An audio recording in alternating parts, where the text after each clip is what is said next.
Hi everyone, welcome to episode 22 of the Lewis Cooper Experience podcast experience. I am Lewis Cooper and this is the thing that I do. I want to talk about a few things today. No movie review this week because as I previously mentioned, I started a new job and I haven't had time for movies, unfortunately. But, you know, hopefully, I don't know why I keep saying stuff like that. Hopefully, all being well, cinemas should open again soon over here, and I maybe will go back in a bit of time if things stay okay-ish. I don't know. Just adjust this a little bit. But I want to do my weekly review of Star Wars: The Bad Batch on Disney Plus, and then I want to talk about a couple of movie trailers, and then I want to look at some toys and comics that I've got because, I mean, people might like that. Who knows? I don't really know anyone who's been watching The Bad Batch, which is a shame because people say to me, "Oh, it's a shame we haven't got."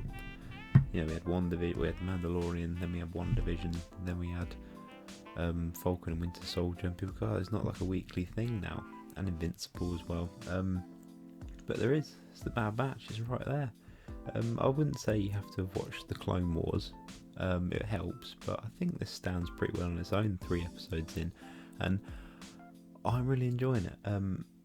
As I said before, Star Wars Rebels is my favourite Star Wars thing now. Like, it just is. I love it. It's just, I love what Dave Filoni does. I like it even more than I like The Mandalorian, and I like The Mandalorian a lot. I just like it when they just get the heart of it. Like, you know, it's just a nice thing. And I was watching this 3rd episode and I sort of thought, yeah, you know, it's okay. It's a pretty standard little mission thing they're on. It's a bit Mandalorian-y in which, you know, they kind of go to a different planet every week and do a different thing, which is fine. But then by the end of this episode I was like, actually, I really like and I really care about these characters. That's the main thing. That's what matters. That's what keeps you coming back. I won't go too spoilery in case people are watching this without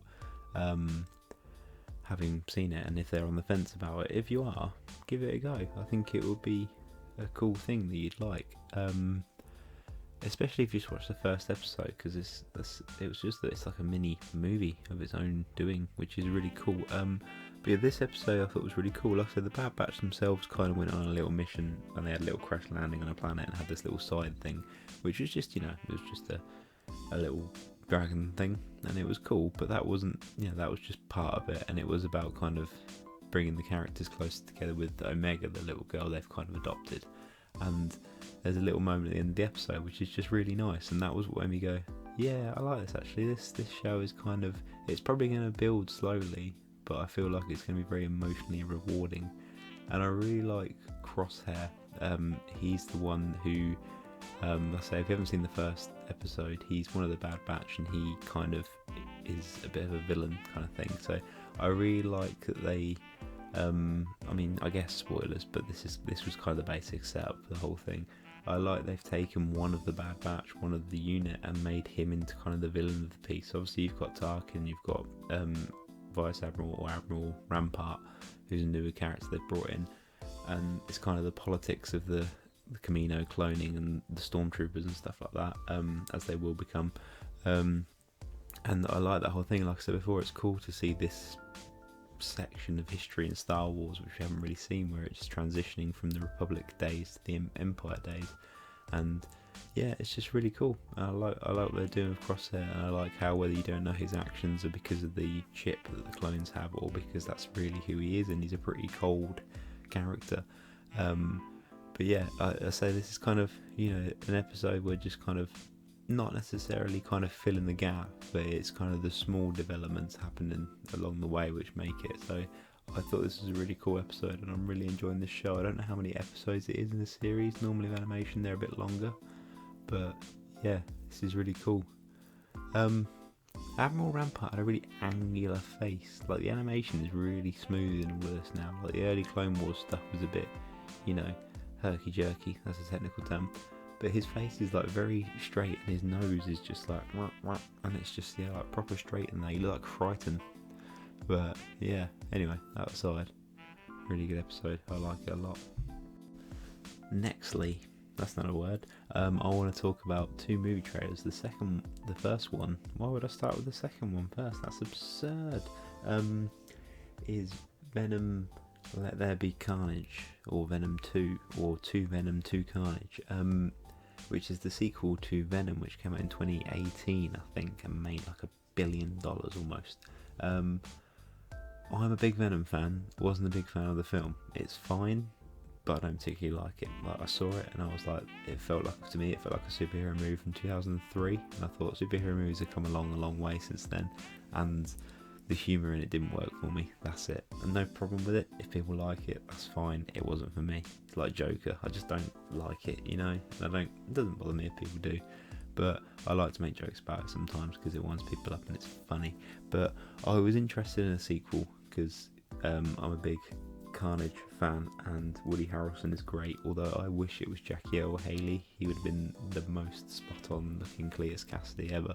And the trailer's pretty cool. I think it's just going to be another film that is okay, but I think the Carnage bits would be really cool. I'm well up for Woody Harrelson as a serial killer with an alien symbiote. And yeah, so I'm not hugely excited about it, but I'm interested in seeing that part of it. And Carnage looks cool. You know, we've only seen a brief clip in the trailer, but he looks like Carnage, which is good. But yes, I mean, you know, there's not a lot I can say about it. It's cool to see it because it's probably going to be one of the bigger movies, like early superhero movies that are coming out in cinemas soon. And they did make a big deal of that in the trailer. Like, it's going to be in cinemas, only cinemas. So you better behave, otherwise you won't get to see this movie, and then you'll be sad in your brain. But yeah, I'm looking forward to it. It looks like there's some cool stuff in the trailer, like Ravencroft Asylum, which is like Marvel's Arkham Asylum kind of thing, and also the character Shriek, who I think debuted in the Maximum Carnage comics back in the 90s. Looks like she's in it as well, and Stephen Graham as presumably Peter Mulligan.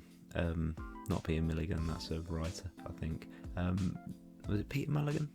I don't know, his name's Mulligan anyway. But yeah, he is somebody who I think is also going to be of bigger importance. But if you don't know the comics, I'm not going to tell you. Just, I don't want to spoil anything for you. But yeah, you know, I'll give it a watch. Hopefully at the cinema, if everything is okay by the time it comes out, but we'll see. The other trailer I want to talk about, which I'm way more excited about, is The Green Knight, which is the David Lowery film starring Dev Patel. And the first trailer for it came out a year ago, because it was meant to come out over a year ago. A year ago, and there was a pandemic, so it hasn't. And there's a second trailer now, and it looks really cool. It's a visually very fascinating trailer. It's kind of looks like a very offbeat sword and sorcery kind of thing, with Dev Patel is the titular Green Knight, and there's some monsters in it. There's a talking fox, there's knights and stuff. There's a big axe or two, and it just I really found it interesting, and the tone of it really appeals to me. I like David Lowery. I'm familiar with some of his previous work. He did the film A Ghost Story, which I absolutely loved, but is a hard recommendation because I think most people would look at it and go, nah. It was not a horror, but it almost seemed like a horror, which I think probably doesn't help it in some ways, but it takes a lot of patience. It's a very slow moving film. There's a scene early on where Rooney Mara eats a pie for 5 minutes, and I mean for 5 minutes in a film, which is a long time, but Casey Affleck is in it as well. Overall it's a very enjoyable film. He also directed Robert Redford's last leading role, The Old Man and the Gun, which was also Casey Affleck in, actually, which was a very, very satisfying and enjoyable little crime caper, and a very good last showing for Robert Redford as well, who basically retired after that, apart from the odd bit here and there, like he did Avengers Endgame. But yeah, so The Green Knight, I'm really looking forward to it. Look up the trailer. Look up. There's two of them. The most recent one is the one that really stuck out to me. But yeah, those are some trailers that I wanted to talk about. Lastly, I want to talk about some toys and stuff and some comics that I'm reading at the moment, just because I think it's cool to share stuff. First of all, I'm going to do a live unboxing of this shoebox. They're not shoes. My friend Rob sent me a figure that he picked up for me in his local Tesco, and I know what it is, but I haven't looked at it yet. I have opened the box, but there's packaging material, so thanks to that, Rob. I really appreciate it. I mean, obviously I've paid him for it, but you know, he's not doing charity work. So, very well packaged. It is the Mandalorian retro collection of the Mandalorian himself, Din Djarin, in his original armour that he starts the show with. And these are really cool little design. I wish they didn't have that big stupid sticker on there though. Like, I know it's retro, but that's a really cool packaging. I like the way I've got a few of these of like the Empire Strikes Back ones. I like the way they kind of make the packaging look damaged as well. Yeah, he's got like a little, looks like his jacket is a bit rubbery. It comes with his 2 guns. These are a tricky one because I like to take them out of the box and display them, but I don't really do that with carded figures because you can't really put them back, and I like to display them both ways. But yeah, he's really cool. Thanks for that, Rob. No. Also, Rob told me about a shop near me, near Kettering in Northamptonshire in England, in the United Kingdom, called the Film Cell, and I went there yesterday and it was really cool, and I got some figures. I got this Grand Admiral Thrawn Black Series figure, which is new, I believe, which is really cool. I love Thrawn, he's the best that there is with his gun. Again, same quandary, I don't know whether to take him out and display him. But yeah, I was one of the Thrawn figure, and I thought it would be hard to get, but they had a few of them there, and I've seen a few online, so he is super cool. But speaking of hard to get, I don't know how much this will mean to people, but I got this Funko Pop set, and that shop had the random selection of Funko Pops imaginable, and I found one which is super hard to find in the UK. It's a Twin Peaks Black Lodge Agent Cooper and Black Lodge Laura Palmer. Which again is pretty awesome. Like there's Agent Cooper and there's Laura Palmer as they appear in the Black Lodge, and I've seen a few Twin Peaks ones online, but all you can really get is kind of Bob and Laura Palmer in the plastic and this one, I mean, I'm not seeing it any cheaper than like 50-60 quid online, and I didn't pay that for this, and most of them have to be shipped from America and stuff like that, but that's really cool. And the good thing about Funko Pops is they're not sealed in the box, so you can just take them out and display them and put them back again, and it won't affect their value if you care about such things. But yeah, I like the eyes, where they've got a slightly different colouring to them as well. Yeah, there he is with his cup of coffee. But yeah, I don't know anyone that likes Twin Peaks, so no one knows what the hell I'm talking about, but that's cool. Made in Vietnam, there you go. And lastly, I picked up a couple of comics yesterday as well. I got the second issue of Marvel Universe X-Men, which is reprinting the House of X, Powers of X storyline, and this lovely binding. Well, I got a whiff of it then. It's great printing smell. Yeah, it's a good size volume for $7.99. There's about 3 issues in there, I think, reprinted, which is cool. I've read House of X and Powers of X, the first volume, didn't understand it in the slightest, so I'm reading it again, and it's making more sense this time. I always prefer to read things in print rather than digital. Also, I picked up the first volume of Jupiter's Legacy, which is the new Netflix series, but this is like a Netflix special they've printed in conjunction, which I'm assuming is just volume 1. It's one of those ones I've always meant to read because I like Mark Miller, and Frank Quietly is a tremendous artist as well, so I like him a lot. I've not watched the show because I always prefer to read things before I watch them, or just read them, because 9 out of 10, or 10 out of 10 times the comics are better than the adaptation, aren't they? Very rarely is that not the case. And currently I'm reading The Sandman, The Kindly Ones, which is volume 9, which I don't know if I've ever read before. Now I'm going through it. The 30th anniversary edition, because I've been collecting them, and this is one of the last ones. And I thought I'd read all of The Sandman, but none of this rings a bell, and I read them all years ago. But I mean, this is, again, I don't fully get this, but I am liking it, and I think overall it will make sense to me. And also,